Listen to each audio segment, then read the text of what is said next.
Yes, good morning, and Angelites. Good morning from everywhere and anywhere it is you are listening to us this morning.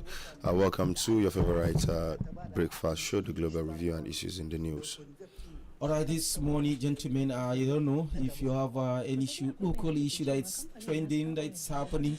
Yeah, let's take a look at local issues first before we go national and international. Are you asking now for national anthem? Yes, I think so. Usual, yes. No water. Yes, no water. Yes, that's the usual. Yes. Yes, no water. You cannot stop saying there's no water. Since there is no water, no water.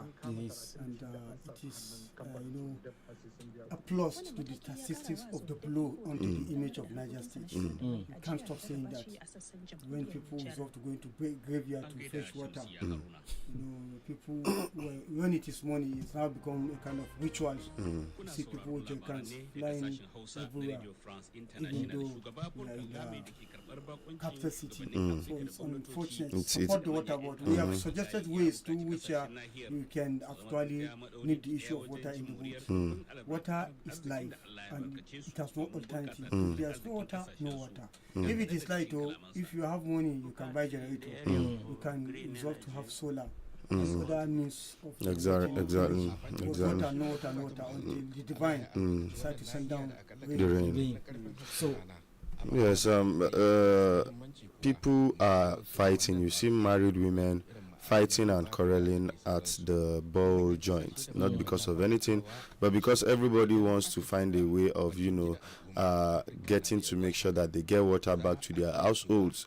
And when water now becomes a luxury, it brings to question the effectiveness and the efficacy of the government, and what is the government actually doing in terms of this. And as I always say, water is a basic amenity. It is one of the necessities. It is the barest minimum that you can give to, and that is the barest of the minimum that you can provide for your people.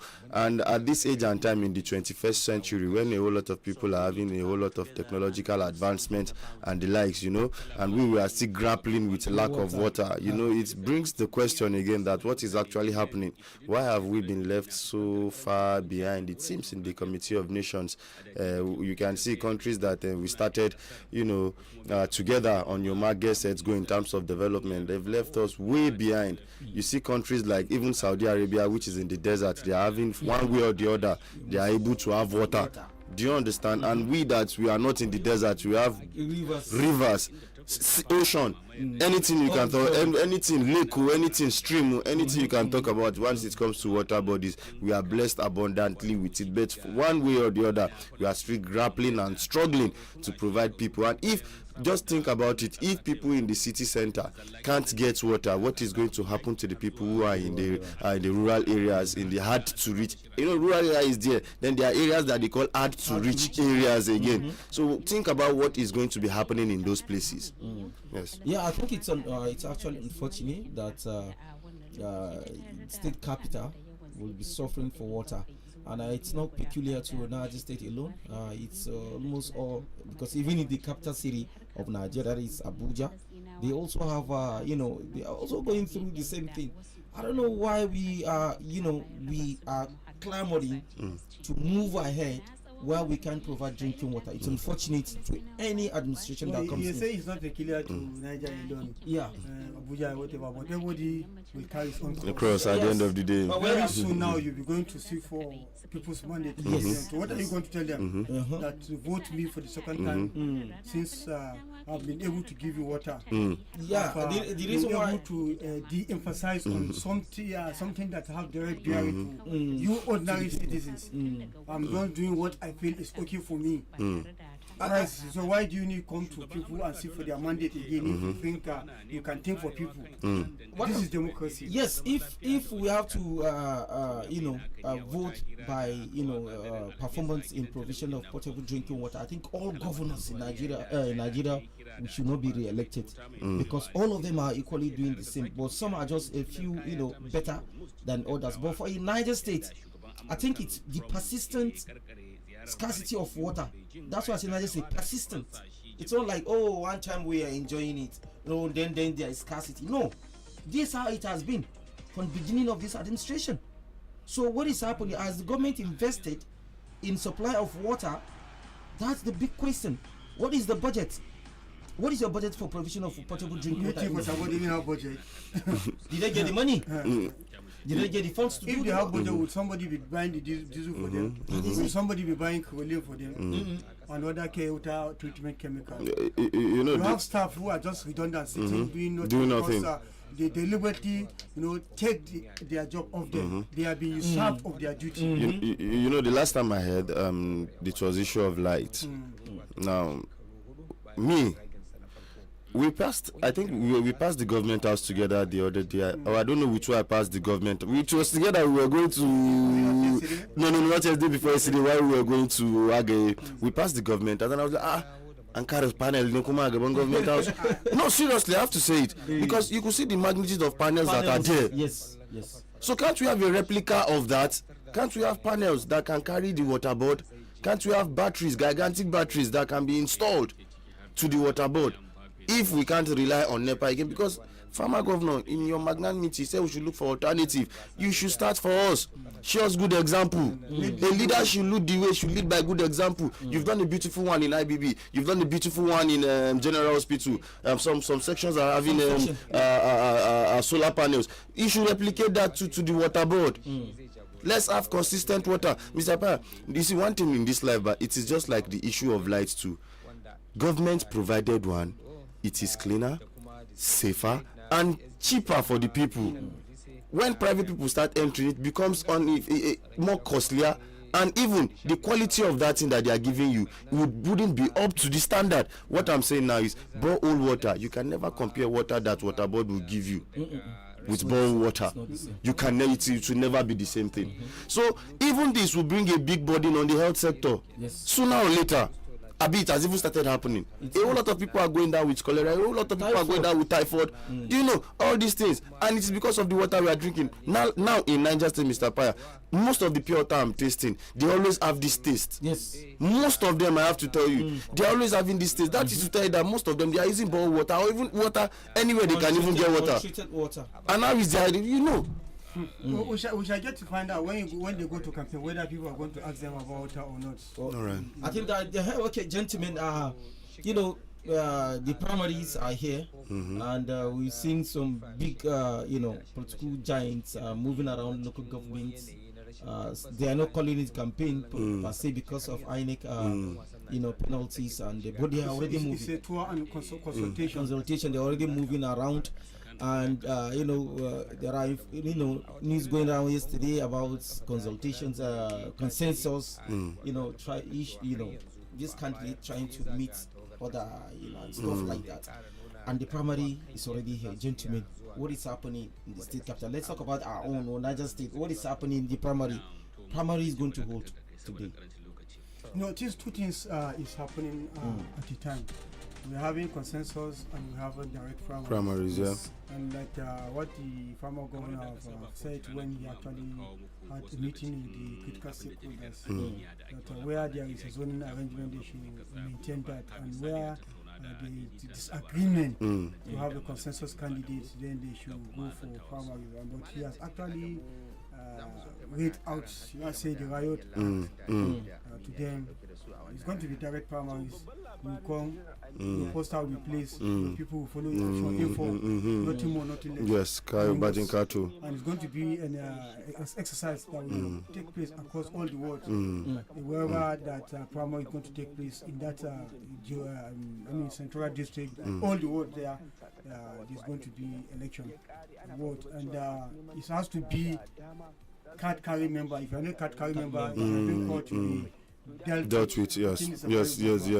One beautiful thing about what he said that actually make me happy is the issue of Peace Park. Yes. And you realize that in that event they had day before yesterday, the Commissioner of Police is there to make sure that yes, the thing is going to be so. But the only thing where there's going to be problem is when there is no fairness in the process, because already there is a kind of a lot of grumbling going out there. their preferred candidates. So this one is not a new thing. Even if you give birth to children, amongst the children you may have a preferred one, but it is good for you to, in order to build a very free and democratic home, you should be, don't be so direct and open.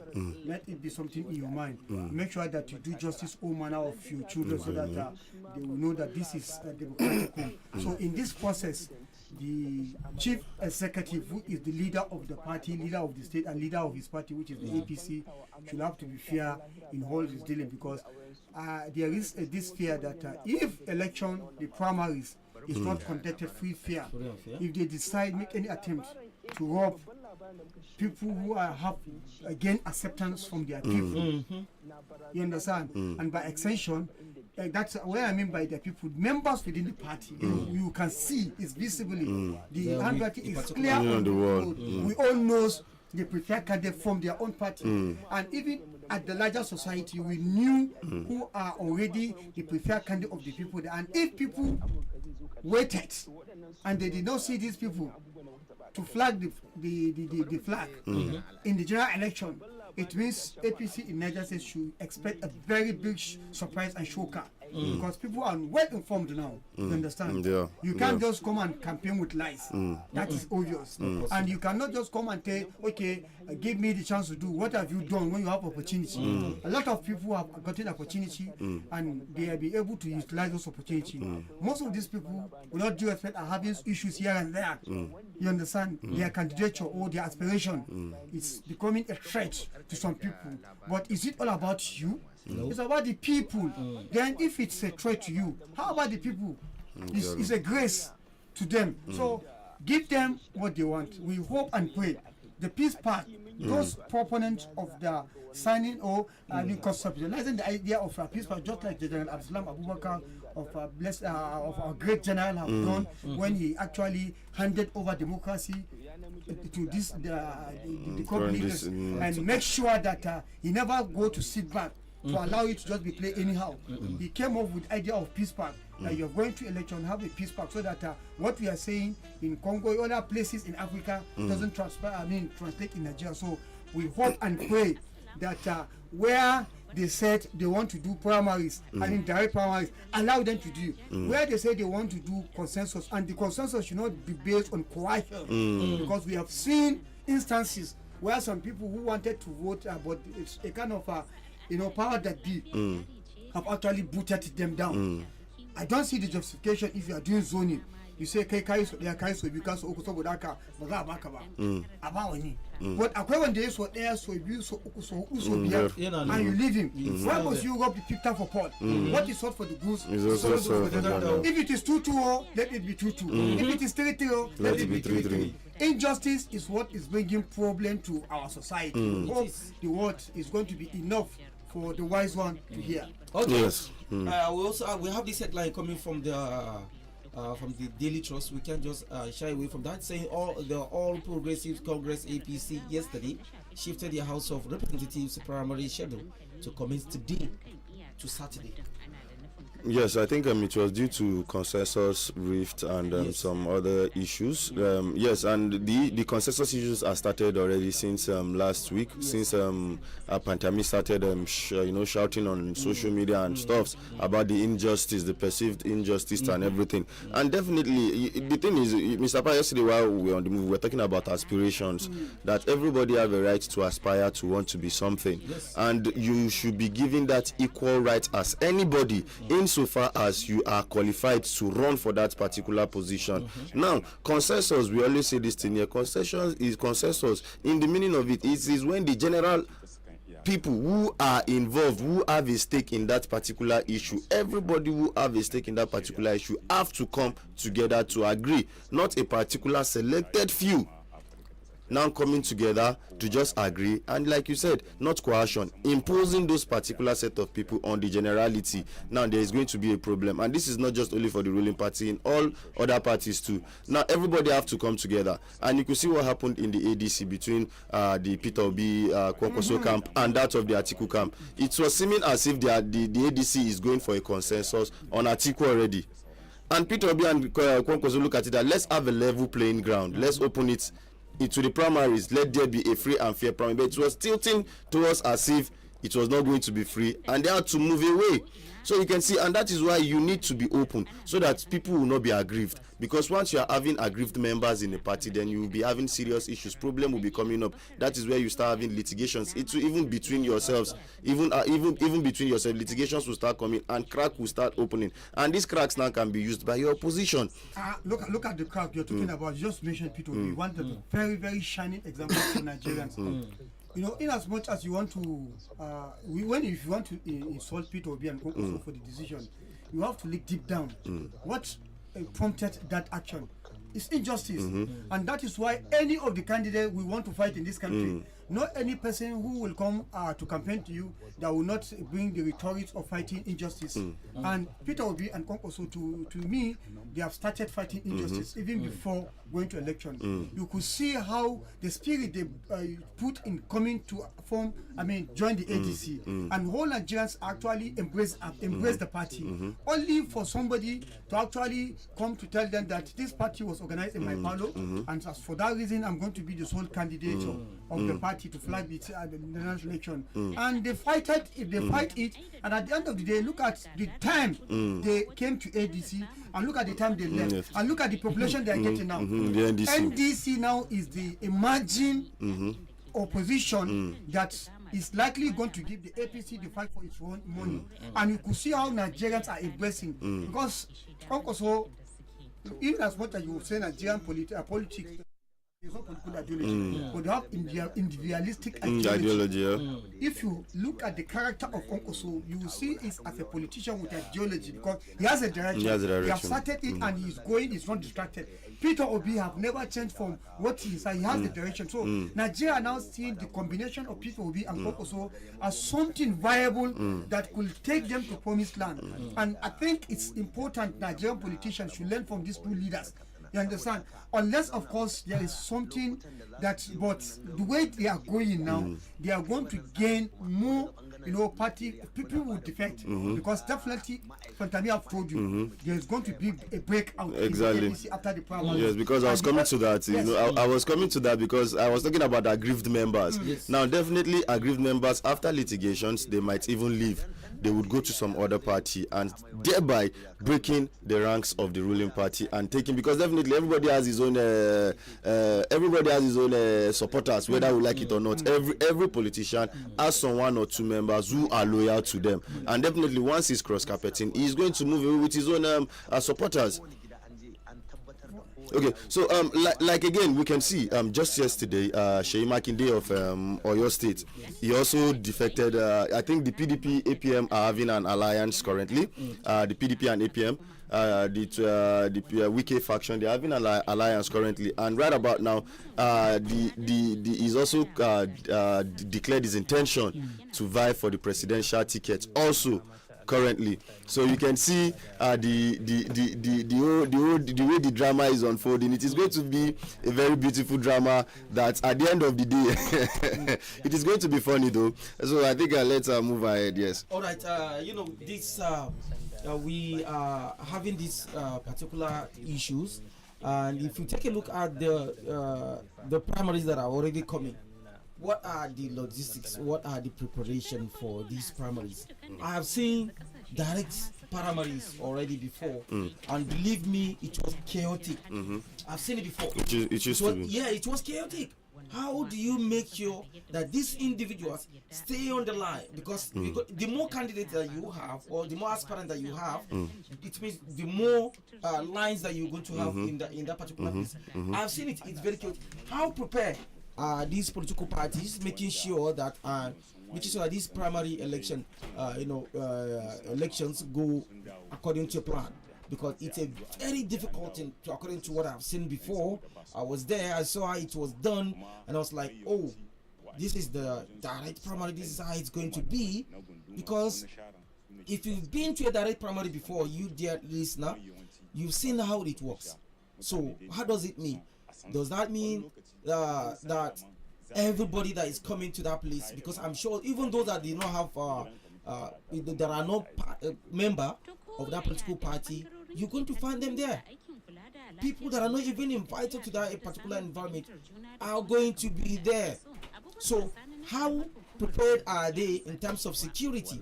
How prepared are these political parties? How prepared are they in terms of this the security at the venue of this primary election?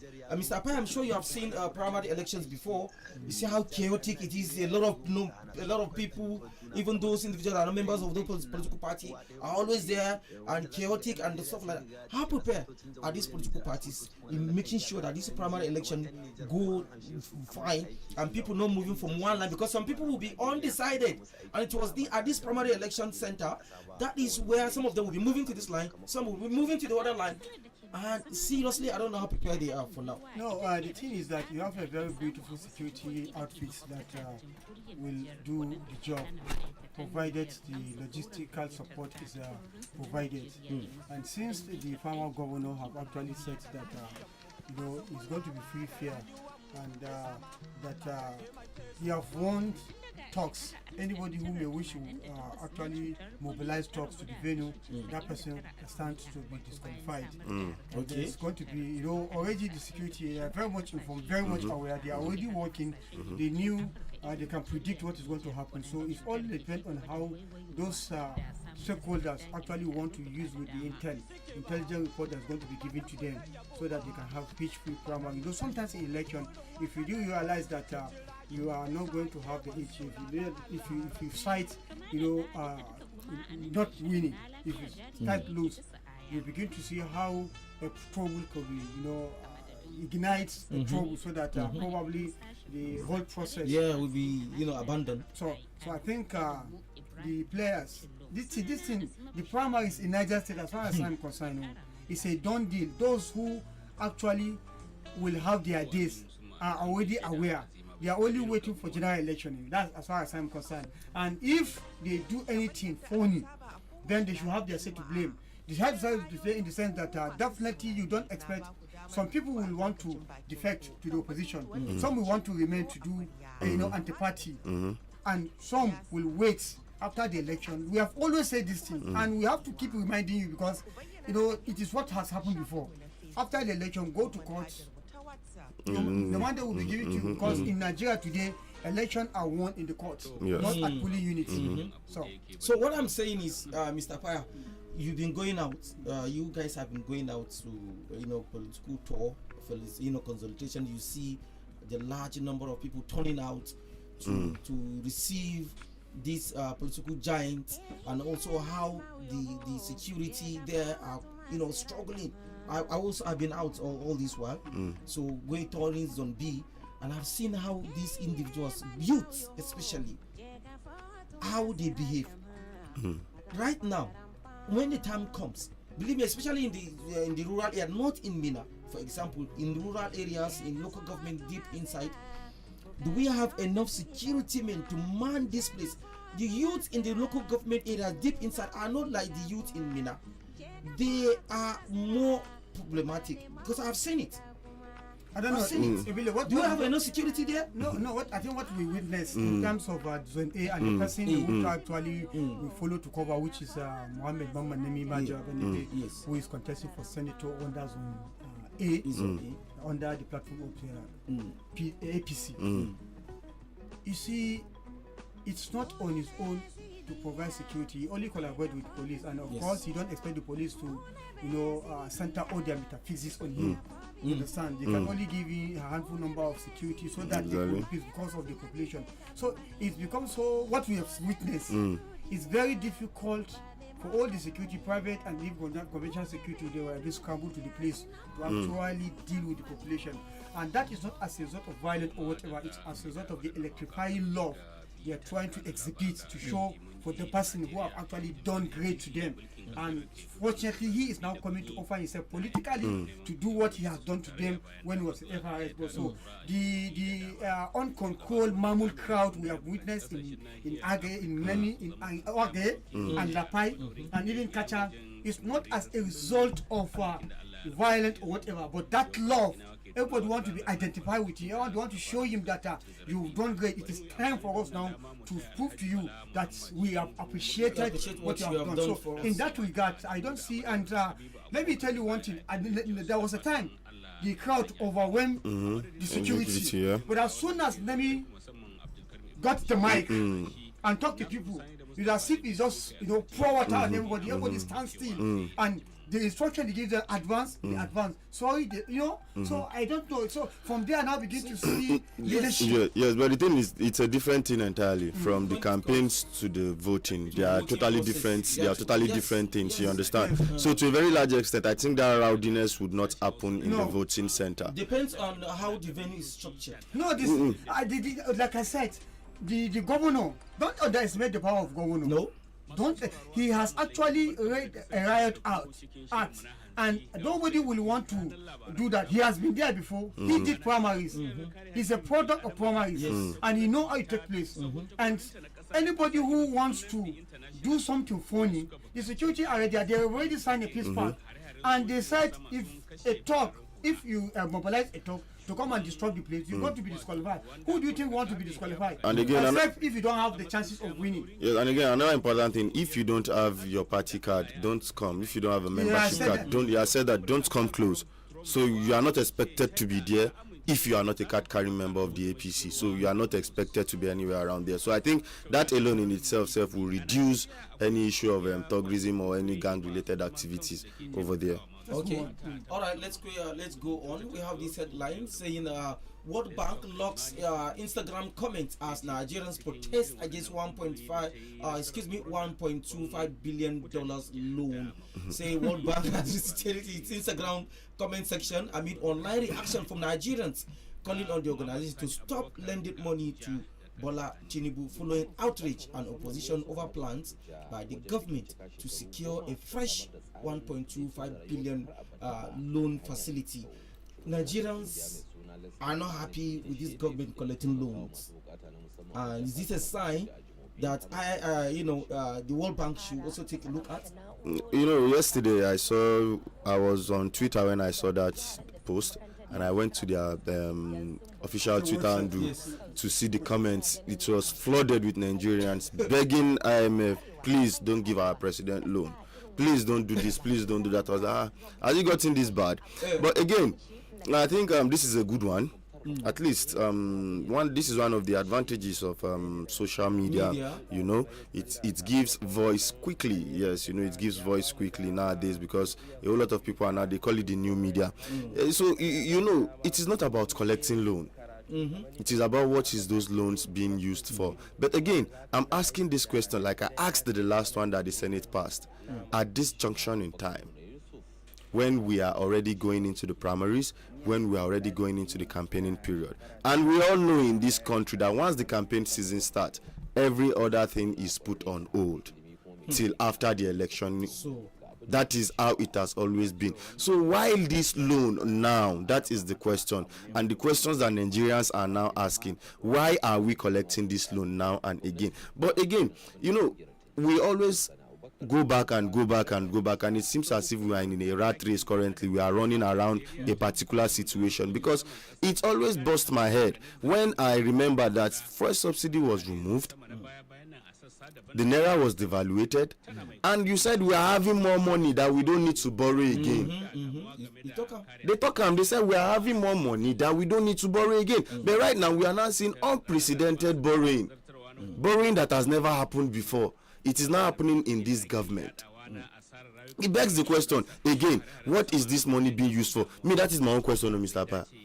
Okay, now that's bringing the issue of our representation, and that is why Nigerians, political parties, and Nigerians have to be very, very careful in the choice of representation into the National Assembly. Okay. All this issue, if you have had a level-headed National Assembly, not rather a rubber stamp, I think they should have been called to order. We call in this country Senator Saraki, Senate President. You understand? Under APC, with APC President, with the overwhelming two-thirds majority of the APC legislators, Saraki single-handedly stop a loan, foreign loan, that's meant to construct rail from I think Ibadan to Ilori down here to Niger, linking to Abuja, Kaduna, Kano. But the first one, that is from Lagos to Ibadan, has been done. That one, Abuja to Lagos, actually, I mean, sorry, Abuja to Kaduna have been done before the government came. They just finishing touches. Now they deny us this one.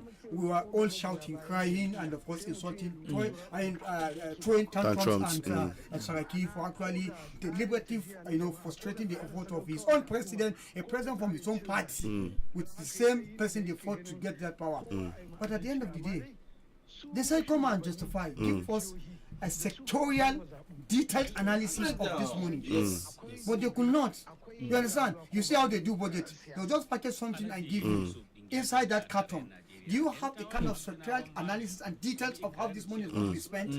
You only give us summary. You understand? And Saraki at that time felt that despite the fact it's their own party men, how would they allow them to take loan that is not justifiable? At the end of the day, they will all put the whole country in trouble.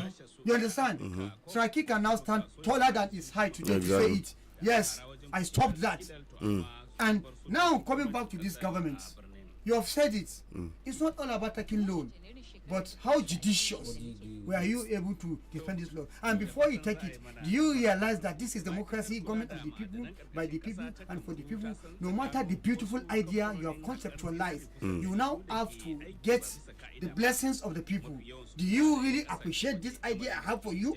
You can't just come and tell me you want to build flyover for me when water is my problem. Where is the justification? Why will you prioritize something that in the next 50 years to come, it will not have any direct impact to me? This one on daily basis is affecting my life.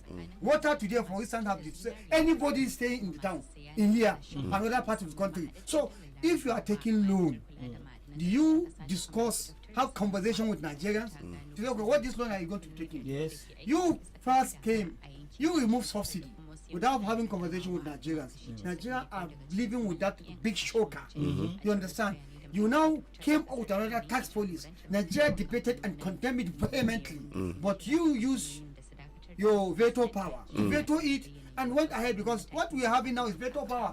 The National Assembly have told you we are ready to hit the hammer on any of the proposals that's coming from the government. Nobody is opposing it. Could you even have a National Assembly that is afraid of Trump? Rather than even Nigeria who gave you the mandate, the same Nigeria who have the vote to remove it from power, you don't care about them. You ask them to go and demonstrate while you be in your own sitting room, to be enjoying yourself, be eating. whatsoever deliberation you want to have. You say what Trump is watching you. Is it a serious assembly? So Nigerians now have to be very careful in this coming election. They have opportunity. If you don't want unnecessary loan to be taken, you understand, to give you more burdens, then I think it is about time you decide to send in level-headed people with integrity and conscience, people who have the heart of debating issues of national interest, not people who just come and say, what am I going to get? Most of the people who sent to National Assembly, come back to Niger State here, look at these people from that you sent to represent you. Some of them cannot even defend themselves. Ask them to meet people, give them microphone, address people, they can't. But you are sending them to go and represent people. Yes, talking about representation, Mr. Paya, a whole lot of senators, reps in the House, if you ask them how many motions have they pushed actually since when they've been in the House, how many bills have they been able to make sure that, motions have they been able to make sure that has been passed, resolutions, how many? Most of them are just there sitting and looking. At the end of the day, what is their actual impact? And this is where Nigerians need to start waking up and checkmating all these things. You can't just send a representative over there and he's not doing anything. Now, they were talking about something about time frame. Now, in America, do you know, if you are a truthful senator, you can be there for life. Yes. There's nothing bad about that. You can be a career thing. You can be there for life, But it is not in our own kind of setting. I don't know whether you understand. It's not in our own kind of, because over there you are being a career senator doesn't mean you don't have another work that you are doing. That is just, you are just going there to pass to do your whatever legislation you are going to do, and immediately after then you have your own business you are still doing. Look at Barack Obama now. He was a president, his firm was still there. And when he came down from the presidency, he went back to his firm to continue his work. He's a solicitor, him and his wife. So you can see, now coming back to Nigeria, we have a settings where we're having a whole lot of governors now going back to the Senate as a retirement home for them. Do they even know what it means to be a lawmaker? Do they know what it means to write laws? Do they know what it means to push motion? Do they have the knowledge and the understanding? Have they gone to the school? Have they gone through the process? Most of them are not. So that is why we're having all this kind of half-baked, sorry to say, laws that have been coming out, representation that we are having currently in the country. Okay, you're talking about ex-governor. Okay, look at the passing of a governor of Gombe State. You know where I am. Who actually is not a respecter of law. Look at what he's saying. The party have came up with its own guidelines, and it has been clearly spelled out. Even the president have commented on it. But he is going ahead to do his own thing unilaterally. So somebody who doesn't respect law, most of these governors don't even respect their state assembly. So you who don't respect your state assembly, how will it sound like when you happen to find yourself in national assembly? Who will respect you?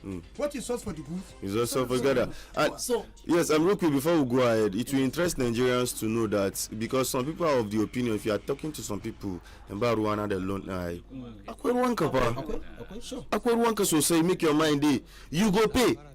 Whether directly or indirectly. Okay, let me tell you one painful way of paying back. One painful way of paying back. IMF today, if they are giving you loans, they will come with changing conditions. Just now.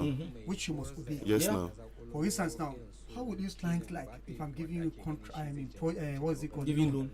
And I'll now say, okay, you have to look at some of your educational curriculum. Yes. There are some courses you have to drop. You have to drop history. The only easiest way to deal with you is to ask you to jettison history. Because it is only history that will tell you where you are coming from and where you are going through. By the time they remove history, they've just put you into a dark room and say, you should work. So they will give you some strange, there are some certain things they will bring. Many conditions. You might not mind some certain things, but the conditions, just like when you go to bank, you want to open an account or you want to do something, they will give you form, and beneath it there will be a statement, very lengthy statement, 2-3 pages that time does not permit you to go. Then at the 10th edge of it, they will say agree or you sign there. Yes. So you are agreeing without going through the contract. What's the condition you have tied yourself to? That is what we are doing, and this is the whole reason why I said we have to be very, very careful. This very loan. If you will tell Nigeria the conditions, they are hiding it. They will only tell you the palatable one. They are hiding it. They are hiding the conditions. That one that has to do with whatever. There was that. It's not for the fact that some of our very technical people who are actually digested it. Close reading. Also stood his ground. Yes, stood his ground. If not, Nigeria would have been in a very dangerous. So in a nutshell, what we are saying now is that the legislators are not performing their duties right, and then Nigerians have taken it upon themselves in a civil manner to tell the World Bank, those giving us loan, that we will not accept this loan. Don't give us this loan, because we know the impact. Because by the time IMF is giving you or World Bank is giving you loan, say, okay, increase your tax, remove the subsidy in this area, remove subsidy in that area, and who feels the brunt? It is the people, it is we that are feeling it.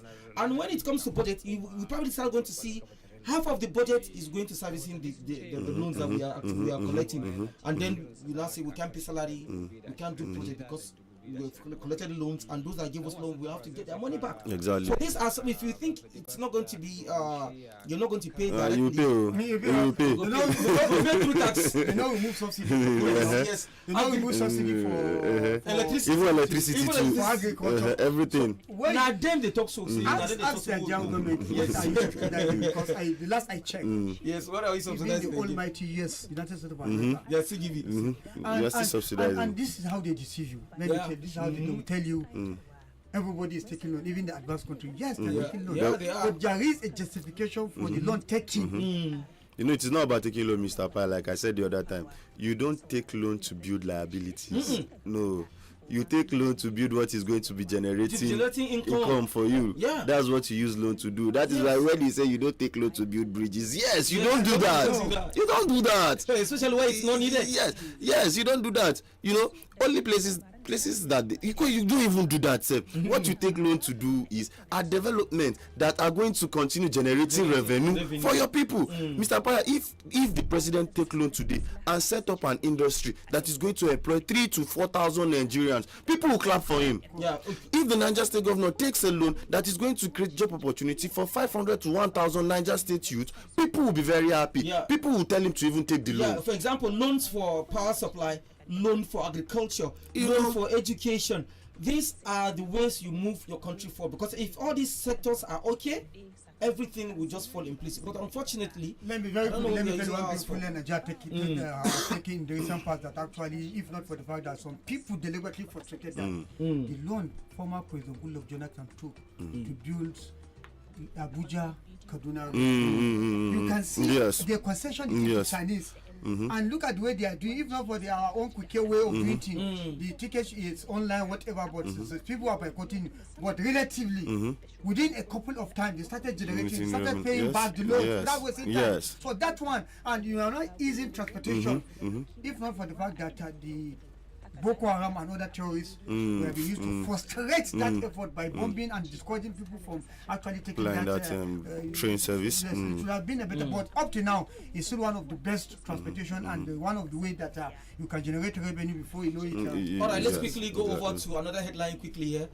Presidency has criticized former Labour Party presidential candidate Peter Obi over his pledge to serve only one term if elected president, saying his political history shows inconsistency. And this is what he said. It said, reacting to Obi's statement, the special advisor to the president on the information and strategy, Bayo Onanuga, dismissed the premise, insisting that Obi's past political decisions show a pattern of broken loyalty. Peter Obi said he's going to do just one term if elected, but the presidency is coming out and say, don't trust that man. He is not. He can't keep the promise. Between Peter Obi, Bayo Onanuga, and this government, who do you trust? The person. That's it. Thank you. I say you are in my mind. The messenger. Is he to be trusted? Do you have integrity? Have we been having consistency in his communication? He is the now mouthpiece of the president. But has there been consistency in even what you used to say from the presidency? Peter Obi, NDC, it's not about Peter Obi. It's not about Okoso. If it's all about them, they can't get what they're getting now. What they have on the table, within 4 months, the NDC have actually proved to Nigerians that within short period of time, they can deal with most of the challenging problems we have in this country. If you can set up a party, the last I checked, the only person who has taken a party within a short period of time and it get popularity is late President Muhammadu Buhari. Because of that organic love Nigeria used to have for him before. But even before he died, you can't garner that kind of organic love from Nigeria again. But look at the one, it will be there is some essence.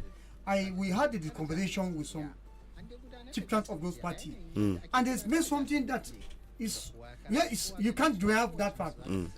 We are looking at comparison between the promise NDC made to Nigeria and that one Buhari made to Nigeria.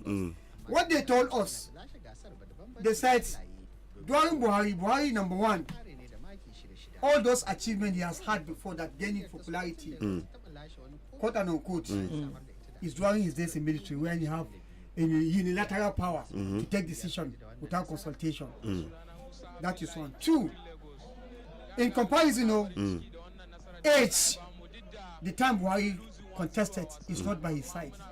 Health-wise, though that one, we can excuse everybody is having little challenges, or if you say these are your medical record history. Now, these two factors you can't take away when you compare to Okoso and Peter Obi because they are joint ticket. Okoso has ideology. Okoso was a former governor under military regime. Peter Obi was a former governor under military regime. They've ruled as military governors. And they have something they put on ground. And the people believe them till the moment, to this moment. They have been governor for more than 8 years now. You understand? And yes, they are still maintaining their followership because of their principle and ideology in life. So because they were under Buhari's regime, they ruled under military regime. No. What we are saying, Yes. the popularity Buhari gained because Buhari does not have that in-depth knowledge of politics. Yes. And that is why he has been trusted with the power. But how to make use of the power becomes a problem. It took Buhari 6 months to constitute its own cabinet. That is to tell you the beginning of the confusion. If you are a politician with all the political sagacity, if you understand the political trajectory, you don't need to waste time. Even before you are being sworn in, your cabinet are set, you start with your cabinet. But look at even the second tenure again, Buhari, it took another more than 3 months to take before you could. You understand? So Peter Obi, in comparison to Peter Obi and also joint and with Buhari, there's a clear difference. These are people. So even by Onanuga, what he is saying now, that we should not trust Peter Obi for his word. Are you to tell Nigerians, you that Nigerian trusted with power, what have you been able to do with power? You remove subsidy, you improve tax, security. It becomes a problem. Many things you are now going to go low to the extent that Nigeria are now protesting on social media. It's a revolution. Media revolution Nigeria are doing now because they want to obtune what the president have actually put on ground.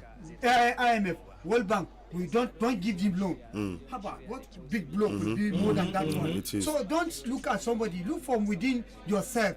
Peter Obi they are focused. They are going, and day by day they are gaining acceptance. Nigeria are believing in them, and they are following. So before you know it, you will be surprised because your own principle and these people cannot be compared. He is a politician, but has he been able to garner or bring around him, people, technocrats, politicians who actually have focus to take Nigeria to promised land? Also, I've been a governor, like I said, and you can see the kind of people he paraded. Peter Obi have done that, and look at even the life they live. They live a humble life. Yes. You see Peter Obi in the on the airport, just like you see the foreign leaders about carrying his own bag. Carrying his own bag. Yes. You understand? He's not flamboyant, even the dressing and other things. So these are some of the things you can do to gain Nigerians confidence that okay, if we trust you with the power, despite the fact that the first family. Everything you needed will be provided. So why do you need to steal again? What do you need? The last time Senusi Samilan is seen, he's surprised that a governor is stealing money or a governor is buying house, buying car, when all your family are being taken care of by the government. So where are you taking this money to?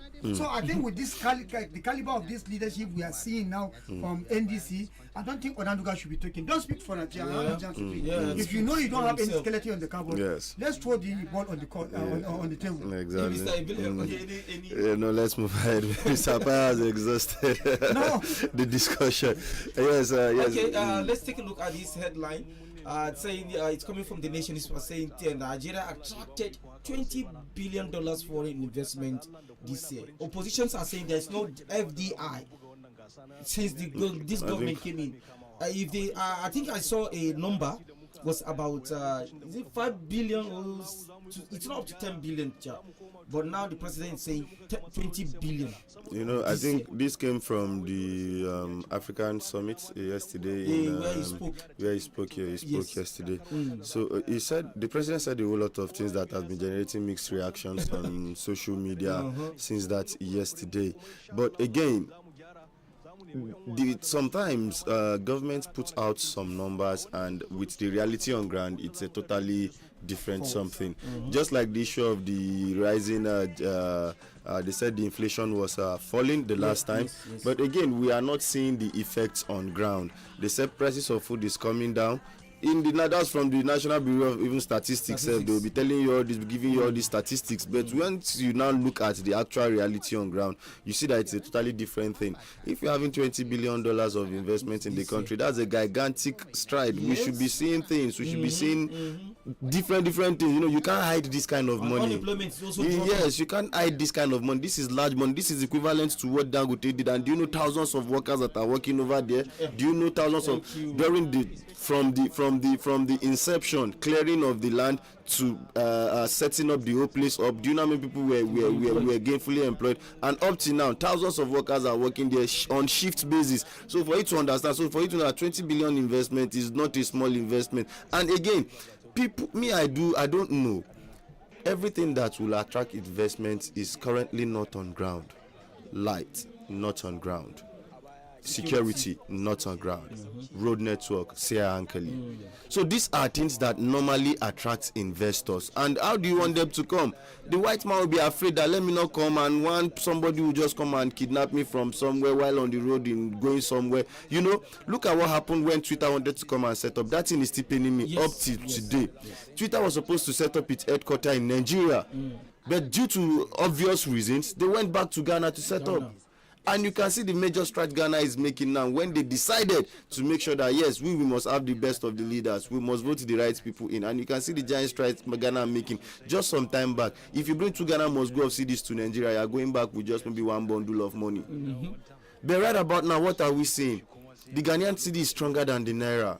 A whole lot of currencies in Africa are now stronger than the Naira. Our drivers can't go to Cotonou again. But because of why? Because before the Naira used to be bigger than the CFA, but now what happened? The CFA is now even almost the same thing, if not even a little bit slightly better than the Naira. So it doesn't make sense for you to go to Cotonou to bring a car again because it is too expensive. That is why you are seeing a whole lot of damaged car being brought in from Lagos, Apapa. So you can see all these things. So I don't know where the presidency is getting its own statistics from. This really do. The imaginary $20 billion investment in Nigeria that is visible on paper, very, very much visible on social media. But in reality, like you said, you can't see it. If you want to, very simple example you have given. Compare with Dangote. Whenever Dangote actually invested $20 billion, you could see Dangote is not our now messiah in oil industry. Just imagine we don't have Dangote refinery with this war in the Middle East. Serious problem. They will tell you getting the crude or the refined product is a big thing. So now that Dangote is there now to silence them, if they want to complain, getting is hard. They say Dangote refinery is there. So Dangote. So I don't know how they are doing. And about one of the major roads, we're talking about some of those indices that act the investors. We are talking about roads, electricity. Let's talk about roads. You and I apply very terrible terrain, and unfortunately this is the major link between the north and the south. Yes, talking about Lambata, Lapai, Agege, Bida, down to Mokwa, you know, linking to Kwara. You understand? Yes, go like there. that. So how do you see that road? Not motorable. So every minute trailers are falling yes, down. trailers are falling. how would We were passing the trailers. We saw two trailers, I think. We were passing, we didn't see them. We were coming back, we saw them. They already fell. And the rainy season has not started. so it's a frequent thing. yes. So once rainy season starts, for you to know the magnitude of what will be happening on that road. So which insane investors we see that type of deplorable road and you want to come and invest huge amount of money in Nigeria. In fact, when we are moving, we got a respite for that particular place from Nemi, a village before after Nemi go. Yes. When we get to Nemi till Yes. we reach Lafa, we were just flying. And I was shocked and surprised when Mama Nemi was saying yesterday that he actually did that road from Lambata To his own village. Yes. Through Lapai to his own Through village. Lapa to his village. He was saying it yesterday. I thought it was a federal government project. I always thought it was a federal government project. Me too. I was surprised. It was actually a federal government. It was a clearing where they abandoned But they abandoned the road, yes. the contractor where he abandoned the road and nothing happened. So this man took advantage of the privilege he had to actually put something on ground. So I was surprised when he was saying it. He did from Lambata. So if you are not informed, maybe that road that you can fly with your two eyes closed or as relatively Yes. from Lambata to Nami, was yes. done by Mama. Exactly. So back to our discussion. If you did not put all the necessary ingredients On ground. no investor. No investor will come. It's just simple as And we have that. not seen anyone now. We've not seen any major investors. Major investor. Yes. All right, let's take more from more headlines before we open up the phone lines. Atiku and Rotimi both have submitted their nomination forms. I thought one is going to step down and not even go to primary. No. I was expecting Atiku Amechi joint tickets at the time. Oh, yes. Though Amechi came out before to also say he wanted to vie for presidency, but at the time it now seemed as if the inclination was towards a joint ticket of Amechi and Atiku Amechi being the vice while Atiku being the president. Both of them are submitted. But right now we have both of them submitting their forms. You don't understand the political arithmetic there. How would it look like if Atiku happened to be the only one in the ballot in primary? Okay. You will complain that there's no internal democracy. Yeah. Already, one of those things that is breaking the ADC is the result of some of the interest they impose on the party. That is what make Peter Obi and Konkoso left. It's open. Yes. It's no longer this. So now, if Atiku is in the ticket alone, what will people say? Yeah. So That's let the reason why Alechi will Peter Obi join. left. You know that this is going to be an asymmetric political battle between the mighty, the bigger, and the smaller. The smaller guy. You know, if they give you, even you close your eye, you know who is going to vote, where you're going to vote, who is going to take the ticket. Atiku is going to take the ticket. So then at the end of the day, after taking the ticket, Atiku can bring Amechi as his running mate. It's not late now. He's not doing the power. You must not be in the power with your vice now. So yes, that's true. That's so true. now in a way again, he's going to block any another strong person who want to come and fight Atiku. Okay, vie for And the position. if another people come to buy in the party, who are those remaining political juggernauts in the 80s? The ADC currently for the presidential. Aside from Atiku and Amechi. I think those are the only two people that currently show. If Erufai says it's Yes. want to invite Every might still wants to. want to run, you understand? He's another political phenomenon in the country, particularly in the north. Yes. If he's identify his interest, it's going to be a very good game. It is. You go to election, two of you, at the venue of the election, Amechi will stand out and say, okay, I am collapsing Okay, my aspiration for Atiku. Just like what happened in the last primaries when Tambuwal just all of a sudden the Maradona. Yes, it is more of Abuja, and that it shows the is it the gimmicks of politics at the end of the day, because politics is all about politicking. Somebody asked me to check the video of politicking once at a time. It's all about doing everything necessary to make sure you get to it's where a you are calculation going. now. It's a calculation. Yes. How do you get the calculation? You'll have to look up, left, right, up and down. Anybody who is flying coming to actually stop your way, you have to decapitate his feather. And that is what Atiku have done, but at the detriment of the whole party. Yes. If I thought Atiku have not decapitated these strong feathers, talking about Peter Obi and Konkoso, only God knows where the APC will be today, as in they will be so having a sleepless night. But Mr. Paya, why can't Atiku just be a kingmaker? But politics is a competitive game. We know, but why won't he just be a kingmaker? I just feel like why won't he just feel like I'm old, like let me just allow these younger guys to just go for this, so let me support them. But earlier in our discussion, you talk about aspiration. Yes, I know that. Normally, people will have to aspire. Okay. So there's nothing wrong in you aspiring. If you don't even aspire, I'll call you. You're just a pig. Not you aspire. So you have to aspire. So let it be a competitive game. But if you are making it a competitive game, try and put a spirit of fairness. You understand? Do not take undue advantage because you have a war chest. You're trying to turn things around you. You shift the goalpost to your side. If you shift to this point, the goalpost will shift to anywhere you're going. So people will lose confidence in you. And that is why Konkoso and Peter Obi ran. And that is why they have many people that ran alongside with them. And that is why you have many people that will join them. Exactly. All right, I don't know if we can start picking calls right now as we are gradually moving out of time. So I don't know, Mr. Apaya. Yes, you can give callers opportunity. Let's give callers opportunity by dialing 5790. But in the course of the discussion, there is one Yes. very important issue I want us to look at. I don't know if you see this Alright. news. If you check my this thing about the national security advisor, is one issue that is equally making the round on the social media about the national security and the new new Obado. You know, the appointment of Fadewa for the very first time in the history of Nigeria. Homeland. Okay, let's take a look at it. President Bola Tinubu has sent a massive shockwave through Nigeria's security architecture by appointing the nation's first ever special advisor on homeland security.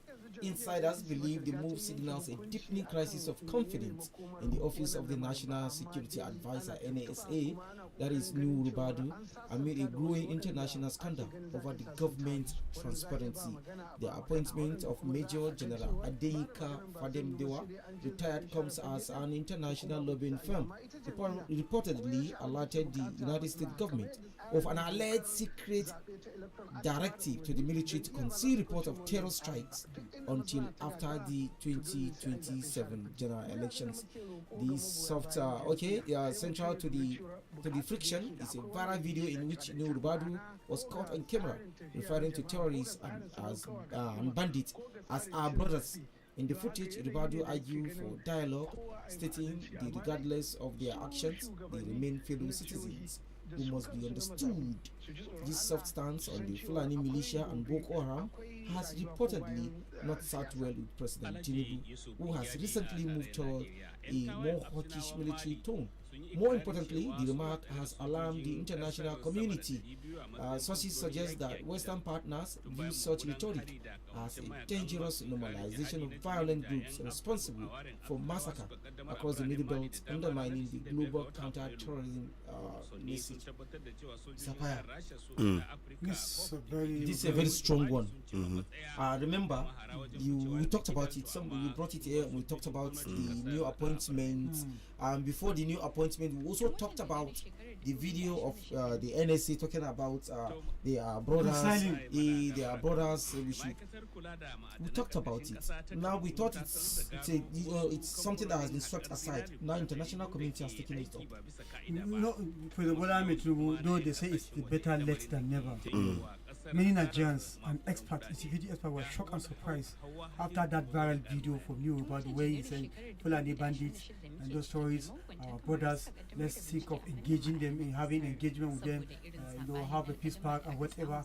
Nigeria, wow, this is coming from the National Security Advisor. People who are killing, and raping. You understand? Trying to take over the country. He should have a discussion with you in this 21st century, a country like Nigeria. So the people are shocked and surprised, and this is a long-awaited action from the president. And you can see the body language. This is the body language of his own. Appointing somebody to man the homeland security. It means they are probably the president, the least national security as somebody who is not in tandem current reality in the security architecture of the country. How could a national security advisor of all people appear and be making this type of dangerous statements? A dangerous statement. It is. You understand? Who will call for negotiation? Will work around. You are calling America to come and help you, and America will consistently tell you don't negotiate with terrorists. And you are calling for negotiation with terrorists. You even went to America to go and do Jamboree meeting with them, and you want to tell them to negotiate, and you can see the international community are not happy with what is happening. And that appointment is to tell you that something is cool. Something is wrong. So it means that if care is not taken, this special advisor on homeland security is going to usurp the duty of the NSA. He might just be there as a photo. Because I'm thinking that's what is happening. Because I'm thinking, if we're having a special advisor for homeland security and we're having an NSA at the same time, is that not duplication of duty? It's one thing. And Do you understand? It's the because only difference I see there is just it's just the nomenclature at the end of the day. Because when you are talking about homeland security, you are talking about border management, you are talking about threats from within, and these are all encompassed in the duty of the NSA already. So now having the homeland security special advisor again, so that's why maybe I would agree with you that maybe this is in a way to face out technically to face out Nuhu Ribadu. Yeah, and I think it's a lack of trust. He doesn't trust him anymore, and what he's doing now is that he's now going to be, conversing with the advisor on Homeland Security more than. And one thing, the president doesn't want to have a political repercussion. If not, if it's someone, he would have just asked Nuhu Ribadu to please move aside. So but Nuhu Ribadu is from the north. Don't forget. So for that reason, let's bring in somebody who can do the underground work for me. Because the president is seeking for election, we don't want anything to upset the north, and the insecurity problem is mostly based in the north. So to say you bring in somebody from another part of the country to come and tackle the insecurity in the north, that's going to raise also another person. That's why nobody is still standing there. If not, he would have been gone by very now. quickly. Let me give you something very important again. Baba always say, I love Tinubu, but he doesn't have cabinet. And unfortunately, Nigerian politicians, those working with president, as cabinet, as governors, most of them are only with Tinubu. We don't know understand Tinubu. They don't know him. They don't know his model of operandi. Okay, look at what Tinubu did to Ambode. You remember Ambode case? He's eating and dining with him. Ambode messed up. It is a secret team, but has came to open. And even when you want to say Tinubu is, when you hear what Ambode did, you yourself will say, this man needs to be sacrificed. And look at how technically he did Ambode. And this is what Tinubu is going to do to some governors. Some governors are there, Tinubu is just laughing with them. He gives them trust. They messed up. He's going to deal with some governors. So, the same thing is happening now. He loves Nuhu Ribadu. He gave him the ticket to stand as the president against Buhari. Remember? That was true. National leader of ACN, yes. You understand? They have very good political tie. But now, I believe this action is a sign of disappointment, and I have to do something technically. So it's now late for him to understand the body language and do the right thing. If I were him, quietly I will check it out. I will take advantage because from the appointment, Nigerians are not happy. Where I say there are some particular set of people in the country are not happy. The military are not happy because they believe the seat of National Security Advisor is traditionally meant for the soldiers. You understand? You understand? So we just see a kind of a change, a surprise, a shocker, bringing a policeman. You understand? But what is his level of the career he has stayed in police? But active service. Active service. But that's by the way, anybody is an intelligent police person, whatever is wrong. But the generals will not be happy because that position of National Security Advisor had been manned during the military regime down to return to democracy. It has been a military person, very intelligent military person that is manning that position, but you have given. So I think some people are just playing a card. Exactly. Yes. Yeah. All right. Let's quickly go over to the phone line so we can hear your contribution this morning by dialing 09138 579001. Hello. Good morning. Assalamu alaikum wa rahmatullahi ta'ala wa barakatuh. Wa alaikum salam wa rahmatullahi ta'ala wa barakatuh. Mashallah, I speak to Jima Kumusa Jibo from Boselozi. All right, please go ahead. I will just make it short. Okay, please. Instead of this primary school going on. You see, we Nigerians, we're supposed to open our eyes much. Okay. The kind of leadership we're having now is getting alarming. And I'm wishing them the best of having their primaries. Okay. And that will tell us the kind of people are going to have. Okay. This is a party, not Nigerian election or government or federal election. Okay. But we know that with APC, no APC, we are going to get something tangible. All right. So what I'm trying to tell you is this: the Nigerians should know where are we now, the kind of condition we are having now. If we should open our eyes open, let's shine our eyes to know the kind of leaders we are going to have. And instead of law, we are not a military regime. We are a leader, a democratic elected person. We do what he likes. Getting a loan without consulting the National Assembly. And the National Assembly, when they consulted, they will allow that happen. How many times are we taking loan within a month?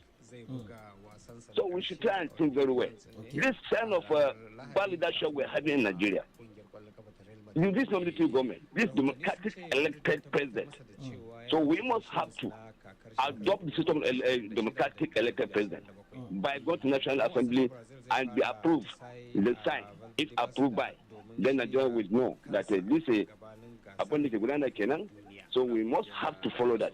Okay. Thank you very much. All right, thank you so much for your contribution.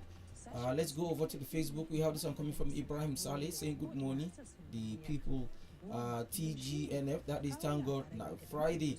Anyone who deliberately sabotages the effort, progress, or success of another person, whether through deceit, obstruction, malice, or betrayal, will inevitably suffer severe consequences. These repercussions will be proportionate, unavoidable, and ultimately lead to their own downfall, ruin, or end. No one escapes the justice of their actions. What you sow is harm, you reap in destruction. That is QED, as Suna from my house. All right, thank you so much, Ibrahim Saleh. Hello, good morning.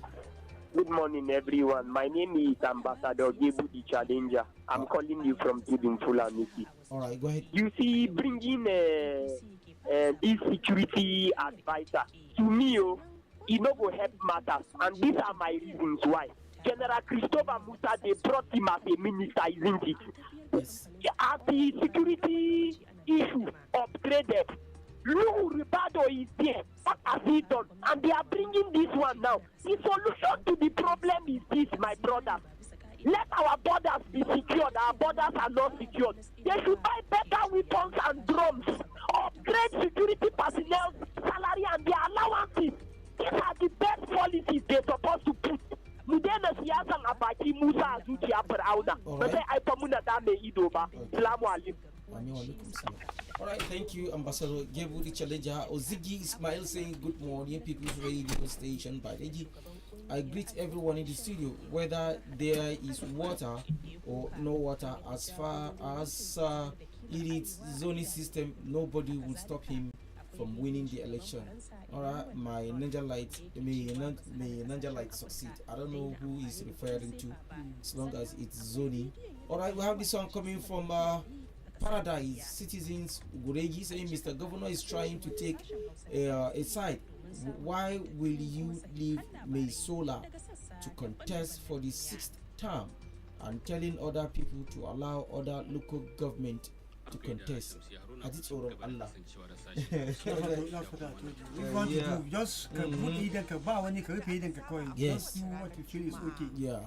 Alright, this one coming from Umar Nazmi saying Africans have been brainwashed to believe that we can't succeed without the West. Not just the media, the education and religious. Yes, because we have everything to make us succeed. We are just mentally colonized. Hello, good morning.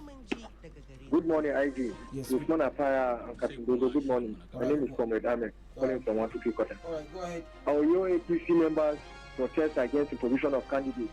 Take my word to the bank. After this primary, many people are going to defect from APC to other parties. Many people are going to work against this party. And then, secondly, I think the issue of this General Adinka is just the way Afaya said. They will just leave no Ribato to stand since it's from the north, but he will be a rubber stamp, whereas Adinka will be working. But if I were the president, I would just allow him to take a bow and go. Thank you very much. All right, thank you so much for the call. Let's pick another call. Hello, good morning. Hello, good morning, Usman Abba. Good morning, John. I appreciate you. Likewise, IG, Sani Abdullah, all of you. Good morning. The job well done always. Thank you. Well, Usman Abba, this government want to take a fresh loan about almost $1.something billion. Again, for how long can we continue? This government will continue to be borrowing. They want to use this money for campaign. That is my observation. Even what is the essence of borrowing and no justification of all this money being borrowed by this government? Is it how we are going to continue? The government remove subsidy for them to get extra money to overcome the challenge of the country. But the government still continue borrowing. Yeah, I'm just appealing to Nigeria. Please, we shouldn't even try to bring all this government anymore. If we decided to bring this government again, we'll be in trouble in this country. So you see, Yalla continue to make things easy for us. That's my take. All right, thank you, MD. There, and I remember there was an information going around saying the government, federal government says if they are taking loan, if it's beyond 6 months, they should just forget about it. If the IMF is not giving us after 6 months, we should just hand off and move on. Hello, good morning. No, good morning, Abdul, Apaya, IG, and everyone of the studio. This is Dombidi. All right, Dombidi, go ahead. Happy Great Friday. My own is just prayerful to our leaders and all the parties in Nigeria. May them have success in their tenure. This is my prayer this morning. Right. Good. Amen. Yes, Thank you for your prayer, Dombidi. We also need prayer, but we must also take action. This one, we have a message from Facebook saying, Comrade, coming from Comrade Ghana Jibril Tuachiko, saying, good morning, the People's Radio Station, Mina, Niger State. I'm watching you people's live from Kaduna State of Nigeria. All right, thank you very much, Tuachiko. We have Umar Azmi saying, Peace Pact only works where there is justice. You can't cajole me into signing peace deal while you have ulterior motives and expect peace. Now lie. All right, that's true. Now, if you balance everything, definitely everybody's going to sign the peace deal. Hello, good morning. Hello. Good morning. Good morning. What's your name? Okay, go ahead, please. So, Bismillah. Yawa mutanen siyasa mu a Najeriya dan Allah dan Annabi duk wanda ya taba satan kudin gwamnati ka so yi tafi da shi so yi waje da shi mun dai an bincika an gano mutum yana da ya taba cutan talakan kasar nan ya taba cutan kasar nan wato ya kwaci dukiya kai wata kasa ko kuma ya je ya koye dan Allah kada a tafi da shi a milki ko kansila ka azabe shi wannan kenan sannan ina jajanta ma mutanen mu da suka je Saudiya wanda zafi rana buge su din nan wasu sun rasu wasu na asibitoci Allah ba su lafiya wanda sun riga mu gidan gaskiya Allah ji kansu da gafara a tashi lafiya sunana all right, thank you. We have Aliu say you will never find justice in a world where criminals make the law.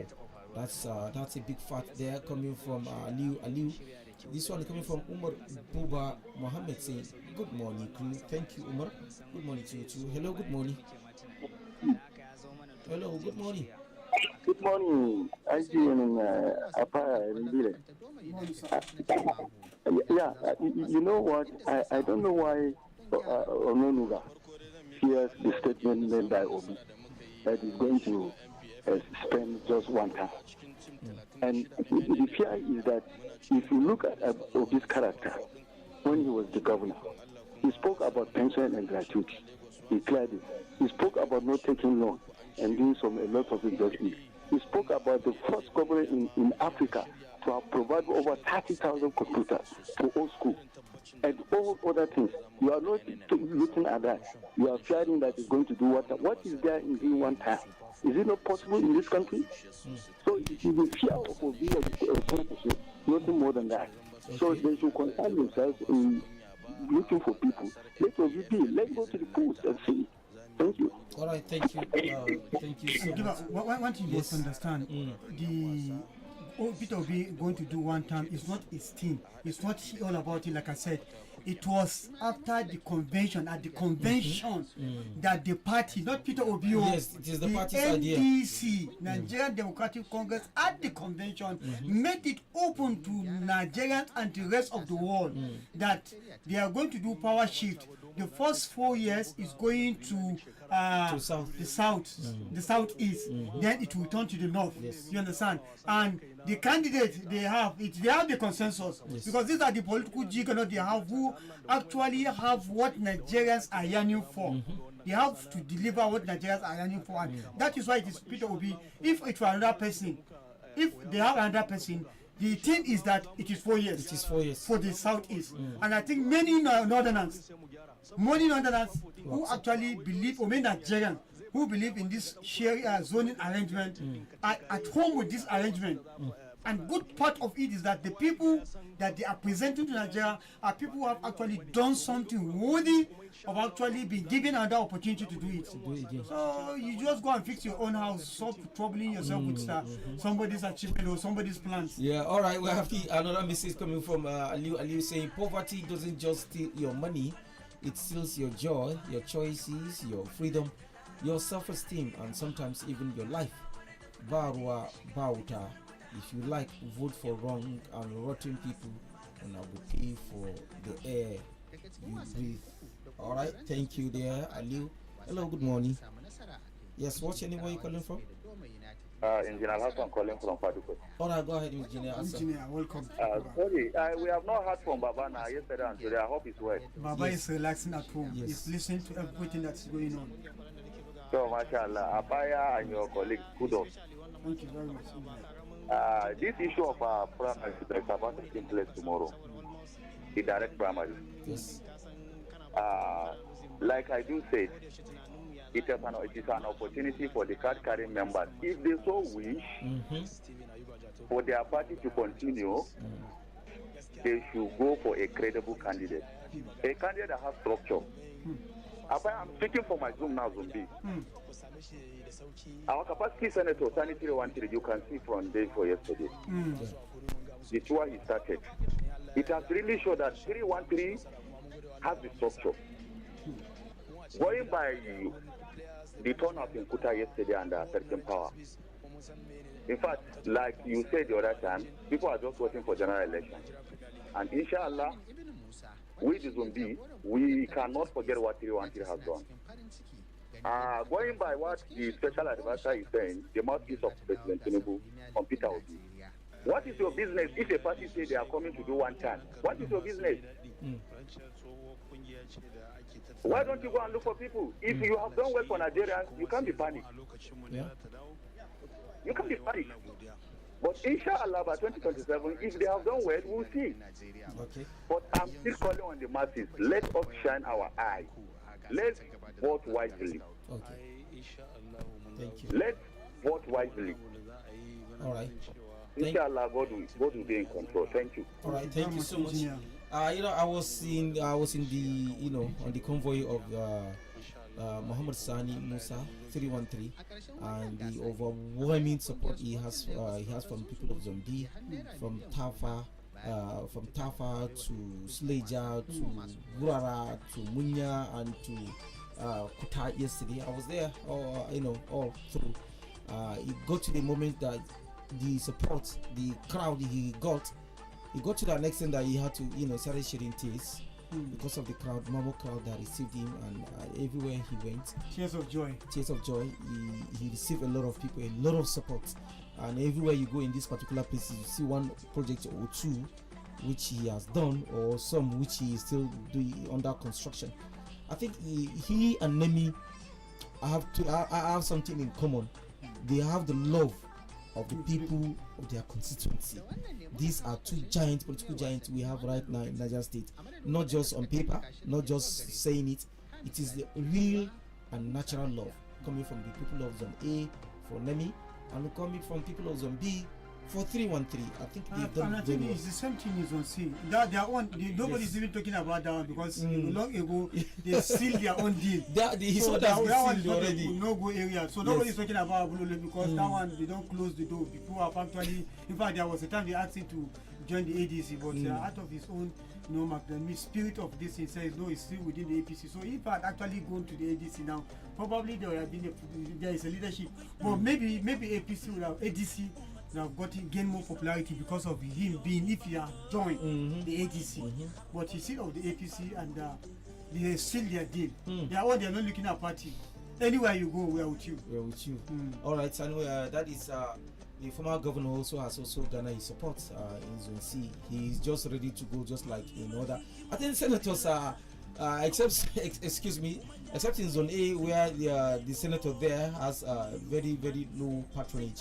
But in Zone A, Zone B, Zone C, I think they are set for the 2027 election, God's willing. Mr. Paya, can we have your parting word? Well, I just want to pray that help join the APC who are actually starting their primaries, right? Wish them hitch-free primary that's going to be free, fair, and credible, and all other political parties in the country, in the state, we wish them a successful primary election.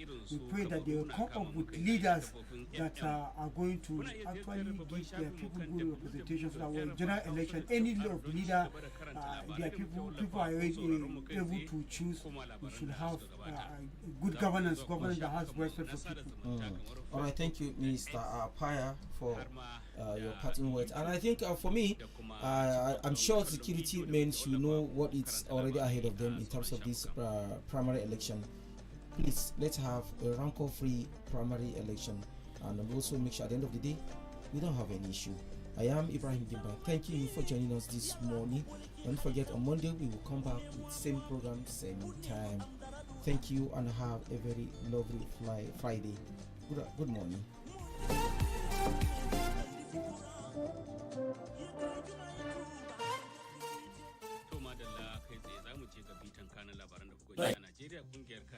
Badeggi